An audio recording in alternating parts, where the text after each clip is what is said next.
Video. और अगर आप इस वीडियो पर नए हैं तो हमारे इस वीडियो को लाइक और हमारे इस चैनल को सब्सक्राइब कीजिएगा। तो चलिए बढ़ते हैं वीडियो की तरफ। तो आज की वीडियो है एक छोटे डायनासोर की जिसका रंग फिरोजी होता है और वो अपने दोस्त डिब्बी के साथ आइसक्रीम खाता है। वो बहुत खुश होता है क्योंकि वो एक मेले को एंजॉय कर रहा होता है।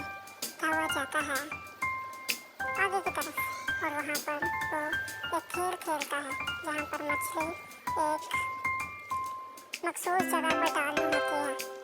तब वो और उसका दोस्त आगे बतखों को भी पकड़ते हैं और वो बहुत खुश होता है क्योंकि वो अपने दोस्त के साथ खेल रहा होता है।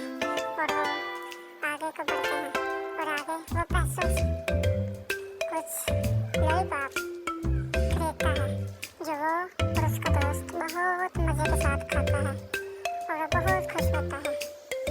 और फिर इसके बाद वो कप्स वाला झोला भी लेता है और वो बहुत इंजॉय करता है।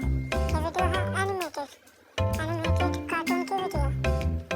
और उसके बाद वो और डायनासोर भी वहाँ पर होते हैं और वो अपने दोस्त के साथ बातचीत करता है और उसका दोस्त उसके साथ बातचीत करता है।